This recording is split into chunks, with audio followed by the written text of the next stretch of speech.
হ্যাঁ, wordpress.com-টা ইউজ করা উচিত আপনাদের, কারণ wordpress.com ইউজ করলে বেসিক্যালি আমরা যে পরে নিজস্ব সার্ভারে যখন ওয়ার্ডপ্রেস ইউজ করব, তো ওইটা একটা ভালো একটা মিল আছে, প্রায় অনেক কিছু মিলে যায়।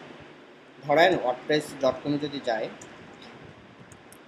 wordpress.com wordpress.com-এ গিয়ে জাস্ট রেজিস্ট্রেশন করবেন। এটা একটা ফ্রি ব্লগিং প্ল্যাটফর্ম, এবং এখানে যদি ফ্রি ব্লগিং করতে থাকেন, তো এটা ড্যাশবোর্ড সম্বন্ধে মোটামুটি ভালো একটা আইডিয়া হয়ে যাবে আপনাদের, যেটা পরবর্তীতে যখন নিজস্ব সার্ভারে ওয়ার্ডপ্রেস ইউজ করবেন সেটা কাজে লাগাইতে পারবেন। তো এটার জন্য যেটা করতে হবে, আহ, এখানে আপনার লগ ইন বাটন আছে। যদি আপনার লগ ইন না করা থাকে, দেন এখানে রেজিস্টার বাটন আছে, ঠিক আছে? রেজিস্টার করে নিতে পারবেন। রেজিস্ট্রেশন করা খুব সোজা, এটা পারবেন না? জাস্ট হ্যাঁ, মাসুদ ভাই দেখাই দিচ্ছিল তাই না? That's it. তাহলে তো ঠিকই আছে।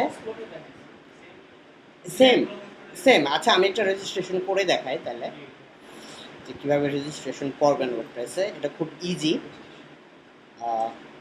যেটা করতে হবে, আপনার ইমেল অ্যাড্রেসটা দিতে হবে ফার্স্ট। সাপোজ ইমেল অ্যাড্রেস দিলাম হচ্ছে contact@tapstream.com। এখন আপনাদের পার্সোনাল ইমেল অ্যাড্রেসগুলো দিবেন। ইউজার নেম কী রাখতে চান? ধরেন আমি ড্যাপস্ট্রিম দিলাম, ড্যাপস্ট্রিম। পাসওয়ার্ড এনিথিং, আপনার ইচ্ছা। তো এখানে দেখেন ব্লগের অ্যাড্রেস দেওয়া আছে একটা। এখানে আপনি আপনার অ্যাড্রেস দেবেন, মানে wordpress.com এটা লেখা থাকে। wordpress.com-এর আগে আপনি কী নামে সাইটটা খুলতে চান সেটা জাস্ট দিবেন। এখন আমি যদি এখানে জাস্ট ড্যাপস্ট্রিম দিই, তো ওরা দেখাবে যে আসলে এটা dapstream.wordpress.com এই ডোমেনটা খালি আছে কিনা। যে sorry, that site already exist, তার মানে এই নামে কেউ একজন খুলে ফেলছে ওয়ার্ডপ্রেস। এখন যদি আমি ড্যাপস্ট্রিম ইনস্টিটিউট দেই, তো কি দেখাবে? Sorry, that site is reserved. আচ্ছা, ড্যাপস্ট্রিম বিডি দেই, এটা অ্যাভেলেবল আছে। সো দেন আপনাদের যেটা করতে হবে, একটু নিচের দিকে চলে আসবেন। নিচের দিকে চলে আসে, এখানে কয়েকটা প্যাকেজ আছে ওয়ার্ডপ্রেসের, বিগিনার, প্রিমিয়াম, তারপর হচ্ছে বিজনেস। তো আমরা বিগিনারে ফ্রি বাটনটাতে করব, ক্রিয়েট ব্লগ। সরি, এখানে কিছু একটা আছে মেবি। ও আচ্ছা, এখানে ক্লিক করতে হবে no thanks, I will use the free address.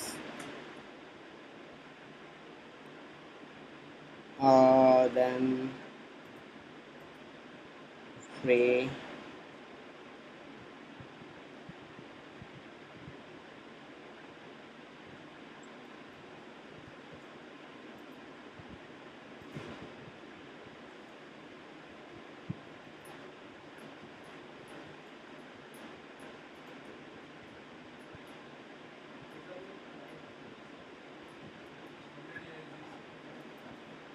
হ্যাঁ,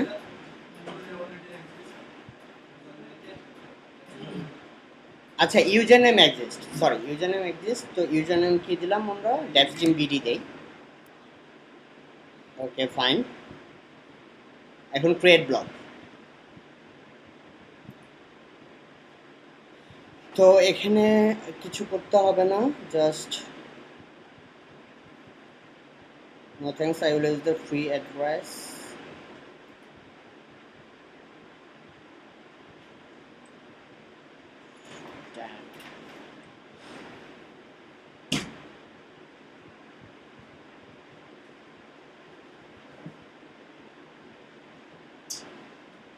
কি ব্যাপার?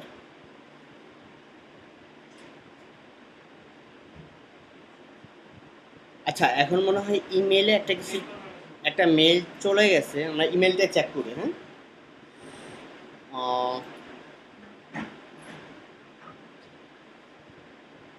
আউটলুক।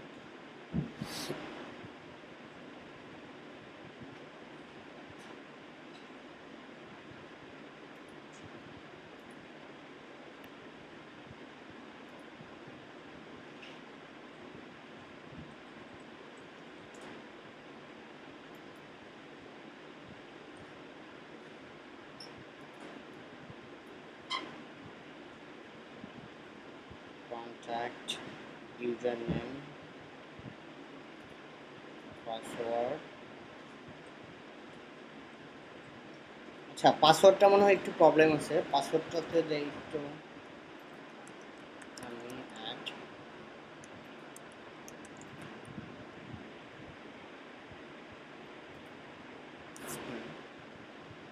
ওকে ফাইন,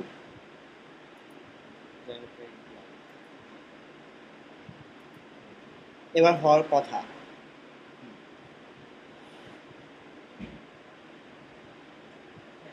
আমাদের ব্লগটা হয়ে গেছে, এখন যেটা করবেন ব্লগের একটা টাইটেল দিবেন, ধরেন যে ডেভস্টিং বাংলাদেশ বা ডেভস্টিং এসইও ব্যাচ,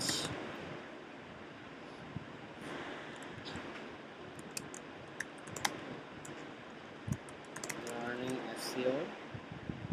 আপনি এখান থেকে ল্যাঙ্গুয়েজ সিলেক্ট করে দিতে পারেন, এখানে বাংলা আছে কিনা শিওর না। আচ্ছা, ইংরেজিটাই থাক তাই না? এটা মনে হয় না নাকি? না এটা। আচ্ছা, আমরা ইংরেজিটাই থাক। নেক্সট টাইম এখান থেকে থিম সিলেক্ট করতে পারেন। পেড থিম আছে, ফ্রি থিম আছে।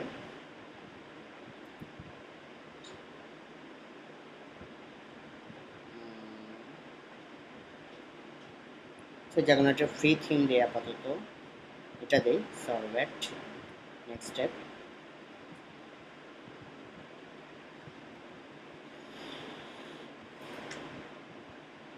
স্টেপ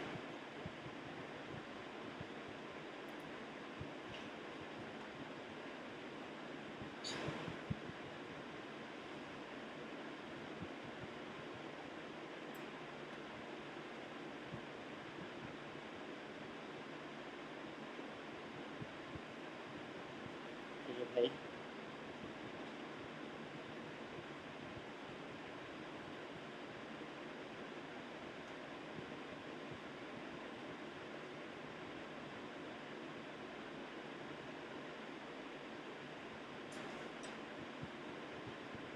ওকে, এখন যদি আমরা নতুন একটা পোস্ট লিখি আমার ব্লগে,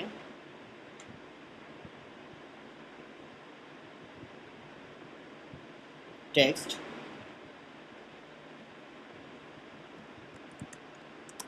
our first blog post, একটা কিছু লিখলাম,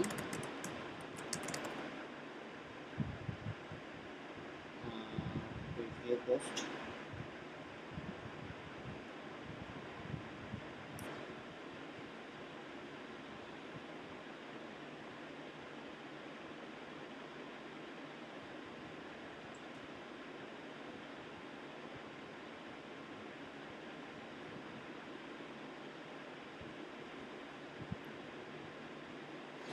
আচ্ছা এটা হচ্ছে আমাদের ব্লগ। তো আমি যে জিনিসটা দেখাতে চাইছিলাম যে ড্যাশবোর্ডটা মোটামুটি সেম। আমরা যদি ড্যাশবোর্ডে যাই, এটা হচ্ছে আমাদের ফ্রি ব্লগ, এটা করতে কোনো টাকা লাগে না। এখানে সবথেকে সুবিধাটা হচ্ছে এখানে ড্যাশবোর্ডটা সেম। আমরা যদি এই ড্যাশবোর্ডটা ইউজ করি, তো আমি কালকে যে ড্যাশবোর্ডটা দেখাইছিলাম সেম না, প্রায় অনেক কিছুই সেম। এখানে পোস্ট, পেজেস, তারপর হচ্ছে অ্যাপিয়ারেন্স, এখান থেকে থিম চেঞ্জ করতে পারবেন। কিন্তু ওয়ার্ডপ্রেস.কমের যে অসুবিধাটা হচ্ছে এখানে আপনি কোনো প্লাগইন ইউজ করতে পারবেন না। হ্যাঁ, কোনো প্লাগইন ইউজ করতে পারবেন না। ডিফল্ট যে সেটিংগুলো আছে এগুলোকে একটু সেট আপ করে নিতে হবে। That's it. থিম চেঞ্জ করতে পারবেন, ভিতরের কোডগুলো হয়তো চেঞ্জ করা যাবে না। প্লাগইন ইউজ করা যাবে না। প্লাগইন ইউজ করতে হলে ওয়ার্ডপ্রেস.কম থেকে ওয়ার্ডপ্রেস লেটেস্ট ভার্সনটা ডাউনলোড করে দেন আপনার সার্ভারে ইনস্টল করতে হবে। ঠিক আছে? তবে এটা ইউজ করলে আপনাদের যেটা সুবিধা হবে, আপনি এখানে ড্যাশবোর্ডে কোনটার কী কাজ ম্যাক্সিমাম বুঝে ফেলতে পারবেন। দেন আপনি যখন আপনার সার্ভারে কাজ করবেন, নিজের ডোমেনে কাজ করবেন, এই জিনিসগুলো আপনাদের জন্য সহজ হয়ে যাবে। ঠিক আছে? তো এটাই। পপ আপটা হচ্ছে আমরা এখানে ধরেন যে এখানে ক্লিক করলে একটা বক্স চলে আসে না, মানে অন্য লিঙ্কে না গিয়ে একবারে ওই স্ক্রিনেই উপরের দিকে একটা বক্স চলে আসে না, বিভিন্ন সাইটে আমরা গেলে দেখি। তো এটা হচ্ছে পপ আপ। উপর থেকে নিচে নামে না। ধরেন যে একটা লিঙ্কে ক্লিক করলে এটা উপরের দিকে চলে আসে একটা বক্স আকারে, ওইটাই। হ্যাঁ হ্যাঁ, সাইডে হয়তো ক্রস থাকে ওখানে হ্যাঁ হ্যাঁ, অপ্রয়োজনীয়। এটা প্রয়োজনীয় আপনার জন্য হয়তো অপ্রয়োজনীয়, বাট কারো কারোর জন্য এসে এটা প্রয়োজন হতে পারে, এটাই। সো এটুকু তো বুঝলাম না কিভাবে wordpress.com-এ কীভাবে করবো। আচ্ছা, তো আজকের ক্লাসে আসি। আজকে আমরা কি করব সেটা। হ্যাঁ,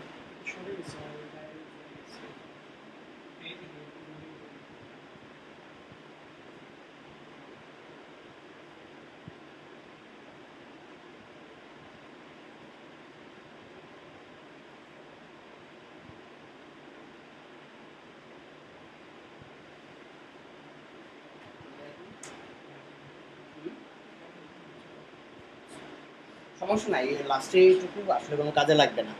এনিওয়েজ, এটা থেকে আমি দেখাই যে না, আমার নিজে একটা ব্লগে যাই। ব্লগে যাওয়ার পরে দেখায় যে অন পেজ এসইওতে আজকে আমরা দেখব একটা আর্টিকেল লেখার সময় কোন জিনিসগুলো আমরা অন পেজ এসইওর জন্য কাজে লাগবে, বা কোন জিনিসগুলোতে আমরা একটু গুরুত্ব দিব। তো সেটার জন্য আপনার যেটা করতে হবে, আপনার ড্যাশবোর্ডে ঢুকবেন। তো আমি আমার একটা সেটে ড্যাশবোর্ডে ঢুকি।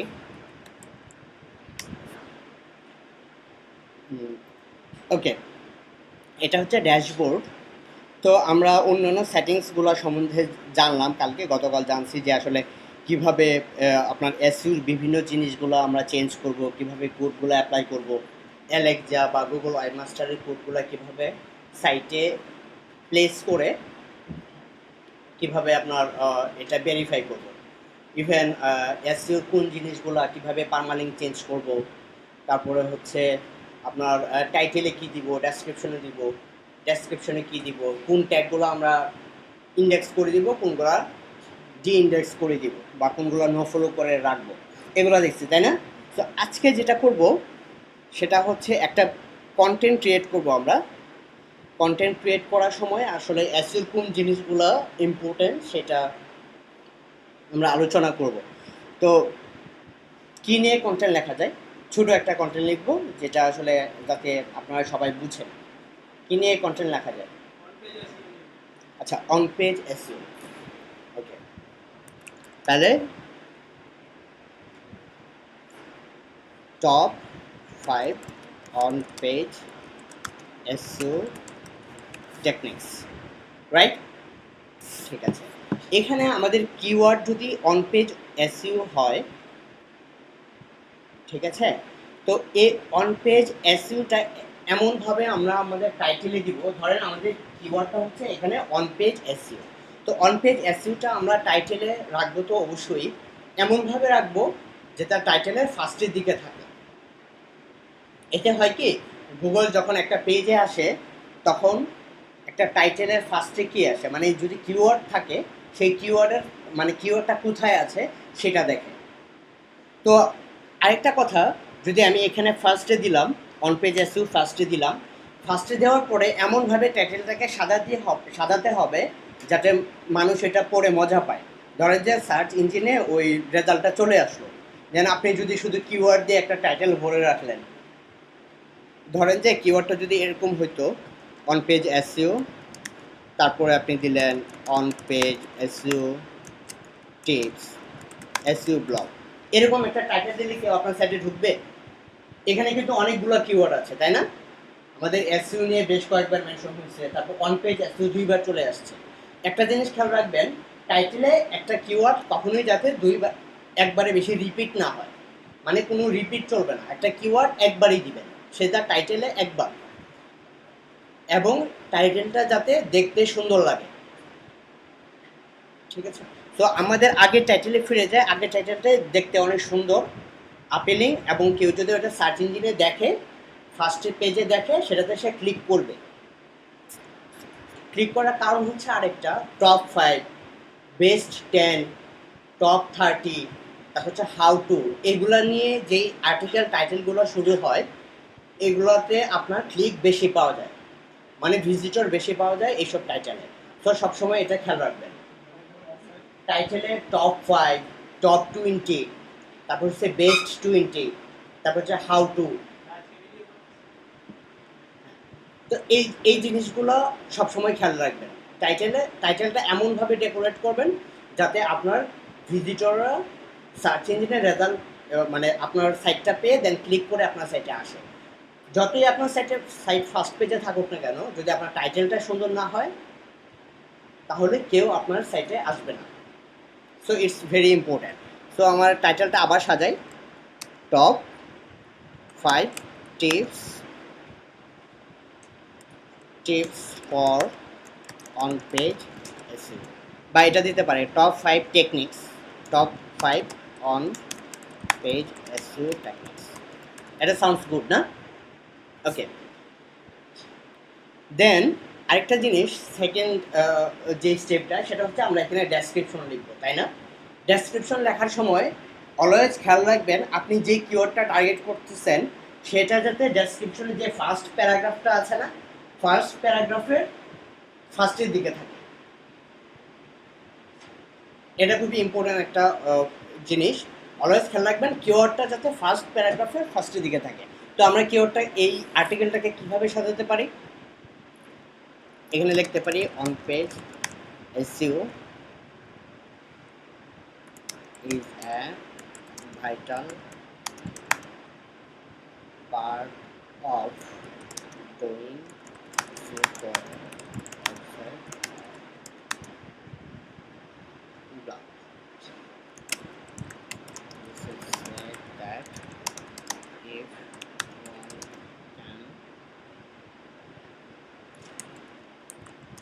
achieve percent goal page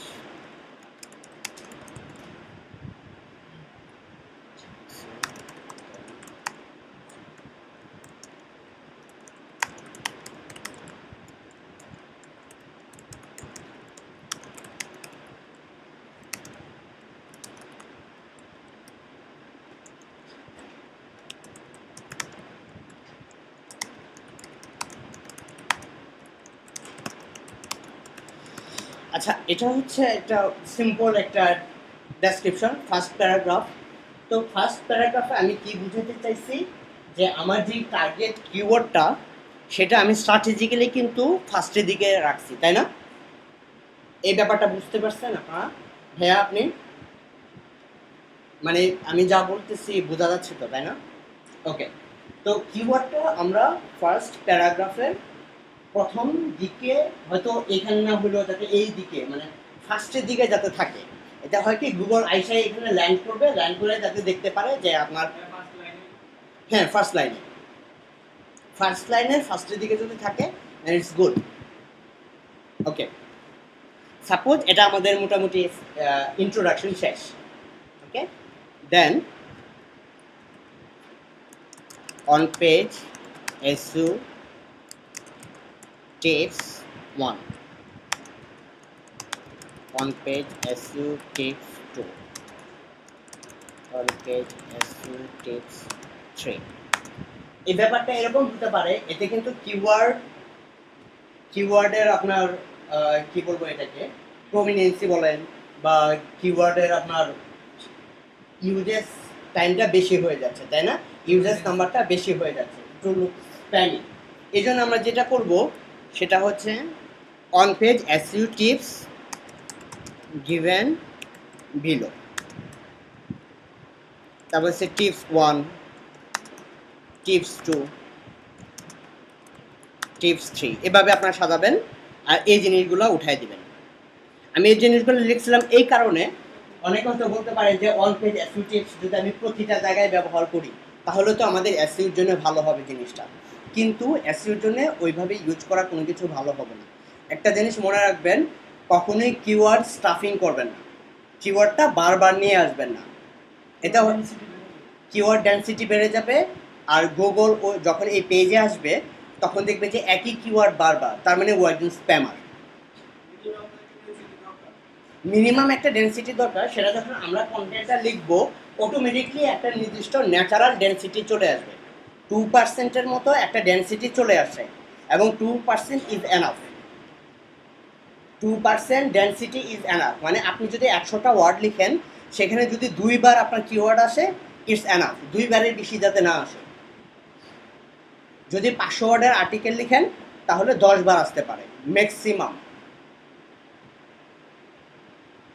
ঠিক আছে, তো এখানে আমরা শিখলাম কি, প্রথমে আমরা কিওয়ার্ড দিব, দেন আমরা এখানে কিওয়ার্ডগুলো স্টাফিং করব না। এখানে আরেকটা জিনিস আমি দেখাই, সেটা হচ্ছে on page SEO tips given value লিখলাম না, এখানে জাস্ট এই লাইনটাকে আপনারা যেটা করবেন সেটা হচ্ছে ভিজুয়াল, দেন প্যারাগ্রাফ থেকে হেডিং 2 করে দিবেন, সরি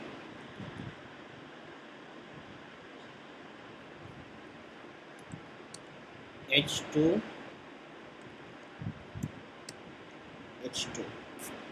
তা এখন এই যে এই জিনিসটা মানে এই লাইনটা কিন্তু H2 তে হয়ে গেছে। H2 মানে হচ্ছে একটা হেডিং ট্যাগ, H2 মানে হেডিং ট্যাগ। এখন কথা হচ্ছে যে হেডিং ট্যাগ আমরা কেন দিব? গুগল প্রথমে আপনার এই ওয়েবসাইটে এসে এই পেজটাতে এসে প্রথমে আপনার এই টাইটেলটা দেখবে, টাইটেলে কী রাখছেন, ঠিক আছে। তারপরে যেটা সেটা হচ্ছে যে আমরা নিচে এখানে আপনার মেটা ডেসক্রিপশন দিব, মেটা ডেসক্রিপশন। তো ফার্স্ট টাইটেল দেখবে, দেন মেটা ডেসক্রিপশন দেখবে, দেন যেটা দেখবে সেটা হচ্ছে H2, প্রথম দেখবে H1। সো H1 কিন্তু আমরা আমাদের এখানে H1 দেই নাই, সো H1টা না পেয়ে সে কী করবে, সে H2-তে চলে যাবে, যে H1 পাই নাই, গুগল রোবট কী করবে, H1 পাই নাই, সো H2-তে যায়, H2-তে যায় দেখি কী আছে। সো H2-তে এসে দেখবে যে এই জিনিসটা আছে, এই লাইনটা আছে। তো H2-তে এই লাইনটার মানে কি, এখানে কিন্তু আমাদের কিওয়ার্ডটাও আছে, তাই না? সো আমি স্ট্র্যাটেজিক্যালি আমার ডেসক্রিপশনের ফার্স্ট লাইনে আমি কিওয়ার্ড দিলাম, দেন এখানে আমাদের যে অন্যান্য যেই কন্টেন্ট, সেই কন্টেন্টের হেডিং H2 হেডিংয়ে আমি আমার কিওয়ার্ডটা দিলাম, টাইটেলে কিওয়ার্ড দিছি, দেন মেটা ডেসক্রিপশন যখন লিখব তখন মেটা ডেসক্রিপশনও স্ট্র্যাটেজিক্যালি আমরা আমাদের কিওয়ার্ডটা দিয়ে দিব। তো মেটা ডেসক্রিপশনটা আমরা কীভাবে লিখব একটু দেখি। মেটা ডেসক্রিপশন আমরা যে ভুলটা করি সবসময় সেটা হচ্ছে যে কন্টেন্টের ভিতরে কয়েকটা লাইন কপি করে ওখানে পেস্ট করে দিই, এই জিনিসটা কখনোই করব না। মেটা ডেসক্রিপশন ইউনিক মেটা ডেসক্রিপশন হতে হবে। ইউনিক মানে হচ্ছে একটা কন্টেন্টের ভিতরে যে কন্টেন্ট সেটা কপি পেস্ট করে নেওয়া যাবে না, এক। 2 নাম্বার হচ্ছে সেটা হচ্ছে যে একই মেটা ডেসক্রিপশন সব জায়গায় ইউজ করা যাবে না, প্রতিটা কন্টেন্টের প্রতিটা আর্টিকেলের মেটা ডেসক্রিপশন আলাদা আলাদা হবে।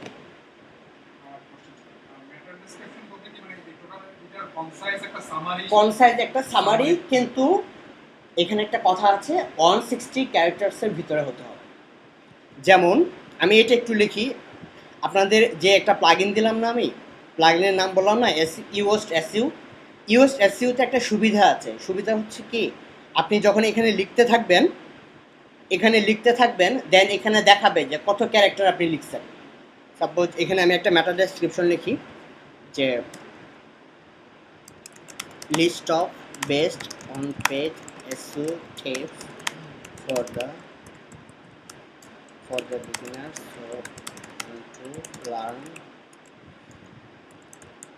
search engine optimization techniques। হ্যাঁ, সার্চ ইঞ্জিনে এটাই দেখাবে। তো আমি এখানে দেখেন যে শর্ট একটা মেটা ডেসক্রিপশন দিছি, সেখানে কিন্তু আমার কিওয়ার্ডটাও আছে, খেয়াল করেছেন? আচ্ছা, তো এই হচ্ছে গিয়ে আমার আলটিমেট এসইও ট্রিক্স বলা যেতে পারে। এটা হচ্ছে একদম সিম্পল। না, একবার টাইটেল একবার, মেটা ডেসক্রিপশনে একবার, আর বাকি যে কিওয়ার্ডগুলো দিবেন, বাকি কিওয়ার্ডগুলো বসবে হচ্ছে আপনার কন্টেন্টের ভিতরে। কন্টেন্টের ভিতরে দেখেন আমি এখানে একটা কিওয়ার্ড দিচ্ছি, তারপর হচ্ছে এখানে একটা কিওয়ার্ড দিচ্ছি H2-তে। তার মানে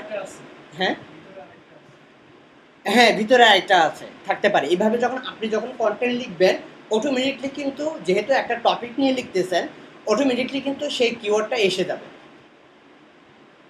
সো আপনি ওই যে কিওয়ার্ড ডেনসিটি, প্রমিনেন্সির কথা চিন্তা করে আসলে আর্টিকেল লেখা সম্ভব না। আপনি একটা লিখতে থাকবেন, দেখবেন যে অটোমেটিকলি তার কিওয়ার্ড সে নিজেই জেনারেট করতেছে।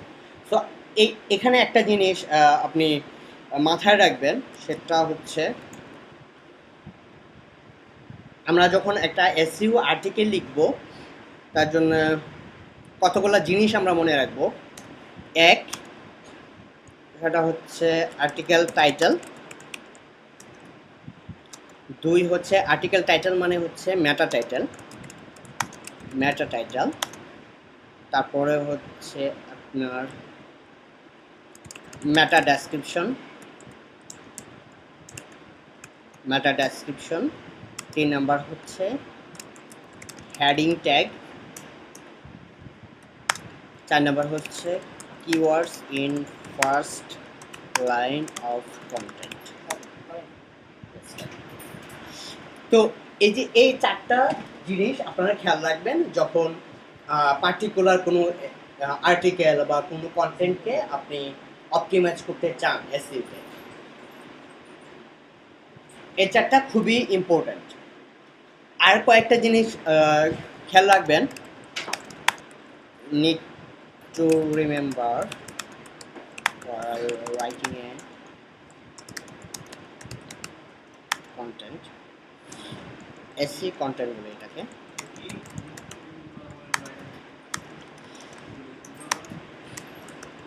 Article must be 5+। আচ্ছা আমি লিখতেছি তো বলতেছি, প্রতিটা আর্টিকেল যাতে 500 ওয়ার্ডের বেশি হয়। মানে আপনি যদি ইনফরমেশন বেসড আর্টিকেল লিখেন, এখানে আপনারা প্রশ্ন করতে পারেন যে কেন 500 ওয়ার্ডের বেশি লিখব।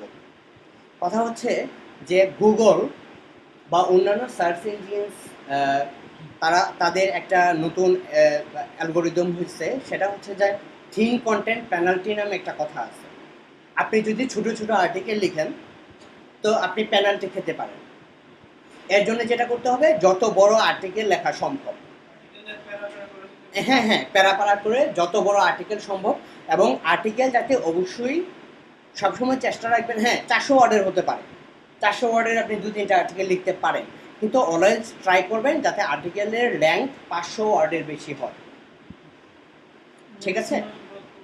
হ্যাঁ, ম্যাক্সিমাম আপনার আনলিমিটেড যত বড় ইচ্ছা করতে পারেন, তবে মিনিমাম 500 ওয়ার্ডের বেশি যাতে হয়। মিনিমাম 500 ওয়ার্ডটা ধরে রাখবেন, এটা আপনার টার্গেট থাকবে যে এনি হাউ আমি 500 ওয়ার্ড করব। তবে কখনোই একই জিনিস বারবার রিপিট করবেন না, এতে হবে কি আপনার যে রিডার তারা বোর ফিল করবে। সো ভালো ইনফরমেশন দিয়ে অনেক জায়গা থেকে ইনফরমেশন অ্যাকিউমুলেট করে ভালো একটা আর্টিকেল লিখবেন, যেটা অবশ্যই যাতে 500 ওয়ার্ডের বেশি হয়, তাহলে ওই পার্টিকুলার আর্টিকেলটা সার্চ ইঞ্জিনে ভালো র্যাঙ্ক পায় এটা। ঠিক আছে? তো এই জিনিসগুলো আমরা মাথায় রাখবো, আর্টিকেল যাতে 500 ওয়ার্ডের বেশি হয়। আর 2 নম্বর যে জিনিসটা এসইউর জন্য ভাইটাল, সেটা হচ্ছে নেভার কপি আদার্স আর্টিকেল। কখনোই আরেকজনের আর্টিকেল আপনি কপি করবেন না। দরকার হলে আপনি উইকলি একটা করে পোস্ট দেন, মাসে 2টা করে পোস্ট দেন, কিন্তু কখনোই আরেকজনের আর্টিকেলগুলো কপি করবেন না। হ্যাঁ, ওই আর্টিকেলটা থেকে আইডিয়া নিয়ে, আরেকজনের আর্টিকেল থেকে আপনি আইডিয়া নিতে পারেন, আইডিয়া নিয়ে নিজের মতো করে লিখবেন, কিন্তু কখনোই কপি করবেন না। কপি করে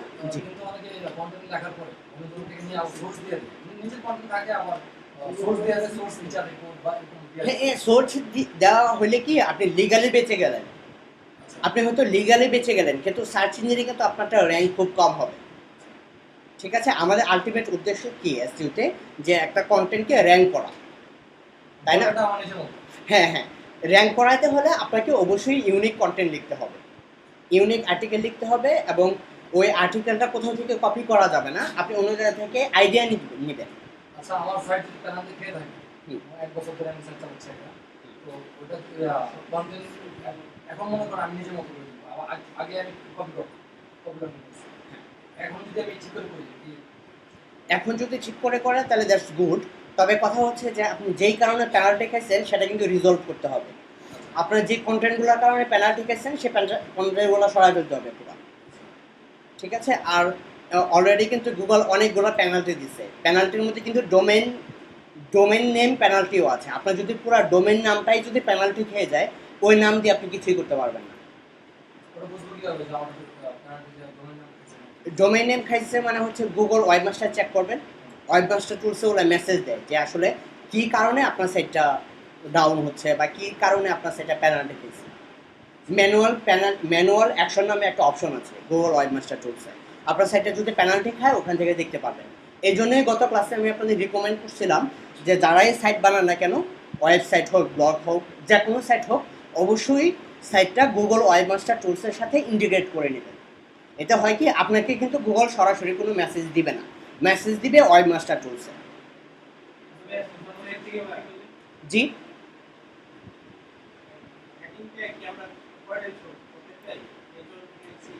হ্যাঁ, H1 থেকে H6 দিবেন, তবে এই জিনিসটা খেয়াল রাখবেন, হেডিং ট্যাগ দেওয়ার সময় মোটামুটি কনসিস্টেন্সি রাখার চেষ্টা করবেন। একবার H2, আবার H3, আবার H1, না না না, এভাবে সিরিয়ালে দিলে হবে কি, একটা কন্টেন্টের ভিতরে কয়েকটা লাইন দেখবে যে অনেক বড় হয়ে যাচ্ছে, আবার ছোট হয়ে যাচ্ছে, আবার একদম ছোট হয়ে যাচ্ছে। এতে আপনার ইউজাররা বিভ্রান্ত হবে, মানে ইউজাররা ওই কন্টেন্ট পড়বে না। সো যে কোনো একটা ট্যাগ ইউজ করবে। ধরেন যে আপনার 5টা হেডিং আছে এখানে, তাই না? 5টা হেডিংয়ে আপনি H2 5বার ইউজ করতে পারবেন, কোনো সমস্যা নেই। হ্যাঁ হ্যাঁ, ওকে। তো অন পেজের মোটামুটি এটাই, না সমস্যা না, 5বার মানে জাস্ট এক্সাম্পল।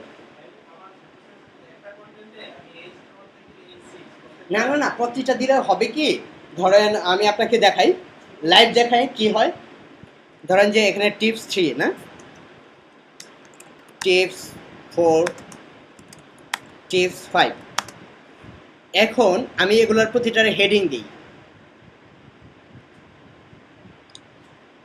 ধরেন এটারে দিলাম আমি হেডিং H1, H2, H3 দিলাম হেডিং।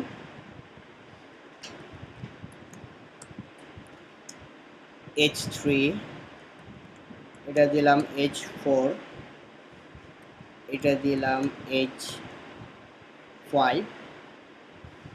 এটা দিলাম H6।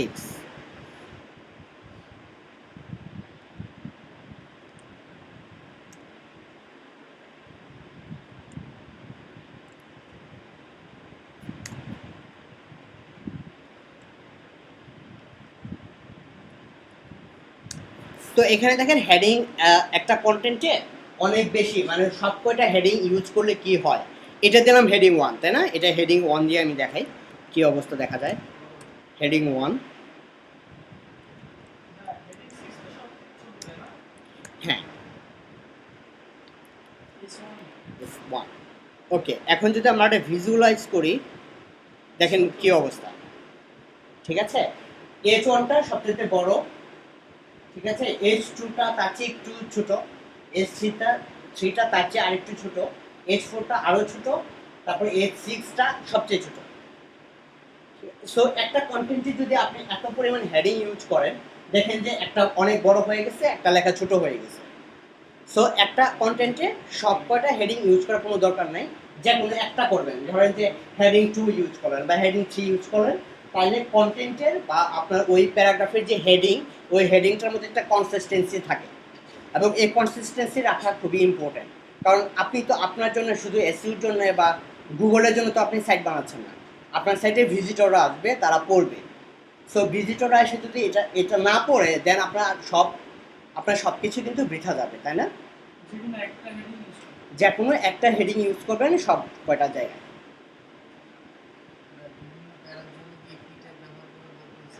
বিভিন্ন প্যারার জন্য পি ট্যাগ ইউজ করতে পারেন। পি ট্যাগের এসইও কোনো ভ্যালু নাই, তবে আপনি এই জিনিসগুলোকে সুন্দর করে দেখানোর জন্য পি ট্যাগ ইউজ করতে পারেন।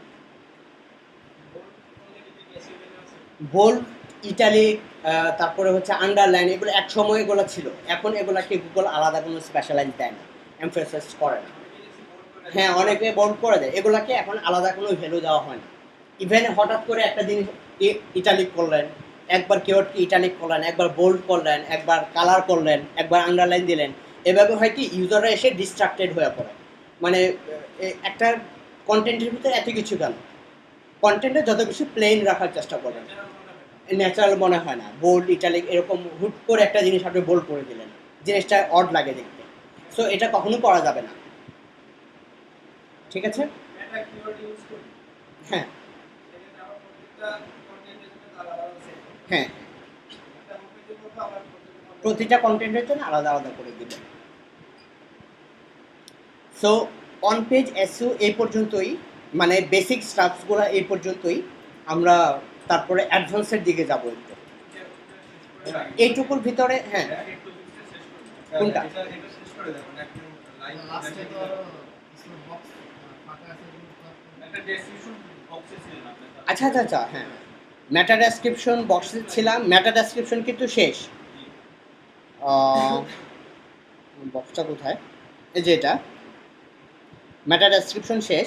তারপরে যেটা করব, আমরা যে টাইটেলটা ছিল না আমাদের এখানে, আর্টিকেল টাইটেলটা জাস্ট কপি করব। কপি করে এখানে এসইউ টাইটেল নামে একটা কথা আছে, এটা হচ্ছে মেটা টাইটেল। এসইউ টাইটেল মানে হচ্ছে এই প্লাগইনটা আমাদের এখানে দিয়েছে এসইউ টাইটেল, কিন্তু এটা হবে মেটা টাইটেল। মেটা টাইটেলে আমরা ওই টাইটেলটা জাস্ট পেস্ট করে দিব। এখানে যদি আপনি কোনো কিছু চেঞ্জ করতে চান সেটা চেঞ্জও করতে পারেন। ধরেন যে আমি এখানে টপ 5 দিলাম না, শুধু অন পেজ এসইও টেকনিক্স দিলাম, সেটাও সম্ভব। ঠিক আছে,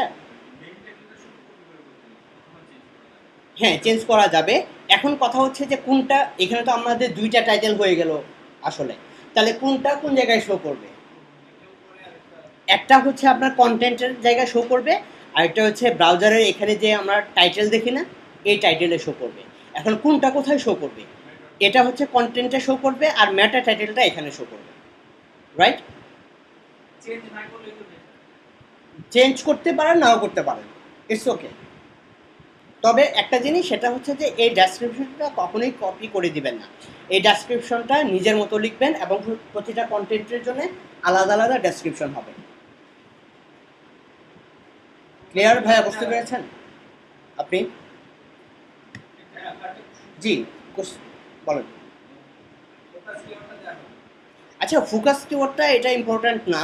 ফোকাস কিওয়ার্ড হচ্ছে, ধরেন যে আমি যদি অন পেজ এসইও এখানে লিখি, অন পেজ এসইও যদি আমার ফোকাস কিওয়ার্ড থাকে, তো এই প্লাগইনটা অটোমেটিকলি আমাকে ডিটেক্ট করবে যে অন পেজ এসইও এখানে কতবার ইউজ হয়েছে, বা এখানে ইউজ কি বেশি করা হয়েছে না কম করা হয়েছে। তো এটা আসলে ইম্পর্ট্যান্ট না। ফোকাস কিওয়ার্ডটা হচ্ছে প্লাগইনের একটা অপশন, এখানে কোনো এসইও ভ্যালু নাই, এটার আলাদা কোনো এসইও ভ্যালু নাই। এখানে আপনার আর কোনো এসইও ভ্যালু নাই কোনো দিক দিয়ে। ইউএসটার আরও কিছু কাজ করতে পারেন, যেমন অ্যাডভান্সে গিয়ে আপনি যদি এই পোস্টটাকে নো ফলো করে দিতে চান, বা এই ধরেন যে আপনি এরকম একটা কন্টেন্ট লিখছেন যেটা আপনি ইন্ডেক্স করাতে চান না, সো আপনি এখান থেকে নো ইন্ডেক্স করে দিতে পারেন, নো ইন্ডেক্স করে দিতে পারেন, নো ফলো করে দিতে পারেন। হ্যাঁ হ্যাঁ হ্যাঁ, রিডাররা পড়তে পারবে, রিডাররা পড়তে পারবে না। র্যাঙ্কিংয়ে এখানে আমরা মেটা জিনিসগুলো কিন্তু রিডাররা পড়তে পারে না। মেটাতে আমরা দিই, মেটা যেগুলো দিই, মেটা ডেসক্রিপশন, মেটা ট্যাগ, মেটা কিওয়ার্ডস, এগুলো রিডাররা পড়তে পারে? রিডাররা কিন্তু এগুলো পড়তে পারে না। এগুলো আমরা সোর্স কোডে দেখি, কিন্তু এগুলো রিডাররা পড়তে পারে না। এগুলো শুধু সার্চ ইঞ্জিনের জন্য আমরা দিই। তো এই যে এখানে যে ট্যাগটা দিলাম আমি, নো ইন্ডেক্স, এটা কিন্তু একটা মেটা ট্যাগ। এই মেটা ট্যাগটা সার্চ ইঞ্জিন পড়তে পারবে, কিন্তু রিডাররা পড়তে পারবে না। রিডারদের কাছে জাস্ট উপরে যে ভিজুয়াল অ্যাপিয়ারেন্সটা সেটা চলে আসবে, দ্যাটস ইট। তো আমরা যদি এই কন্টেন্টটা দেখি, পাবলিশ, সাপোজ এটা পাবলিশ করে দিলাম। পাবলিশ করার পরে হ্যাঁ, প্রতিটা পেজ আলাদাভাবে যখনই এটা বানাবেন পেজটা, তখনই এটা এসইও করে নেবেন। এই যে আমাদের কন্টেন্টটা দেখতে এরকম হয়েছে। এখানে আমি দেখাই যে এখানে আমাদের কিওয়ার্ড আছে অন পেজ এসইও, তারপর হচ্ছে আর্টিকেলের ফার্স্ট প্যারাগ্রাফের ফার্স্ট লাইনে আমার একটা কিওয়ার্ড আছে, হেডিং ট্যাগে আমার কিওয়ার্ড আছে। এখানে দেখেন আমি কিন্তু মেটা ডেসক্রিপশন, মেটা কিওয়ার্ডস, মেটা টাইটেল কিন্তু দেখতে পাচ্ছি না। পাচ্ছি কি? পাচ্ছি না। এগুলো সব সার্চ ইঞ্জিনের জন্য আমরা দিব। তো এখানে দেখেন আর্টিকেলের টাইটেলটা আমরা কি দিয়েছিলাম, top 5 on page SEO techniques. এখানে দেখেন আমাদের টাইটেলে কি আসছে, টপ 5টা আমরা কেটে দিয়েছিলাম মেটা এসইও টাইটেলে, তাই না? মেটা টাইটেলে। সো মেটা টাইটেলটা এখানে অন পেজ এসইও টেকনিক্স আসছে শুধু, দ্যাটস ইট। এটুকু ক্লিয়ার? ওকে।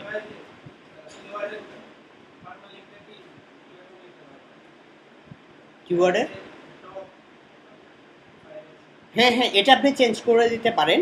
এই কিওয়ার্ডের পার্মালিংটা এখানে আপনি চেঞ্জ করে দিতে পারেন। সাপোজ আপনি যদি টপ 5 পেজ না রাখতে চান, এটা কেটে দিতে পারেন আপনি, শুধু এসইউ টেকনিক্স থাকলো। শর্ট ভিডিও তো হ্যাঁ, শর্ট ব্যাটার সবসময় চেষ্টা করবেন এখানে পার্মানেন্টটা যাতে মোটামুটি শর্ট রাখা যায়, যাতে কিওয়ার্ড ফোকাস থাকে।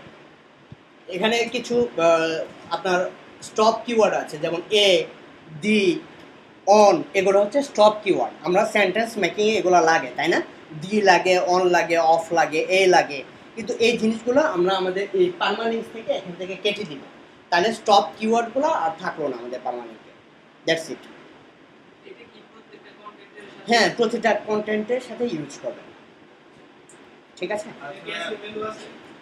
এটার এসইউ ভ্যালু এভাবে নাই, তবে আপনার ইউজাররা মনে রাখতে সুবিধা পাবে।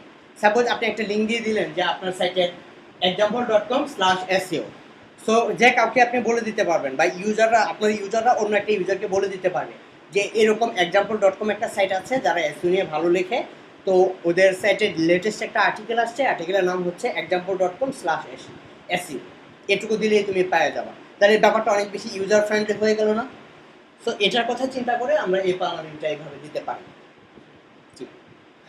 সাপোজ ডেক্সকিউএল সার্ভিস এসইও সার্ভিস এই পার্মানেন্ট আমরা ডেক্সকিউএল এসইও সার্ভিস কিংবা ডেক্সকিউএল এসইও সার্ভিস ইন বাংলাদেশ কোনটা বেটার? এখন আপনার টার্গেটের উপর বেস করে, আপনি যদি শুধু বাংলাদেশকে টার্গেট করতে চান তাহলে এসইও সার্ভিস বাংলাদেশ, আর যদি ওয়ার্ল্ড ওয়াইড টার্গেট করতে চান তাহলে এসইও সার্ভিস। ক্লিয়ার?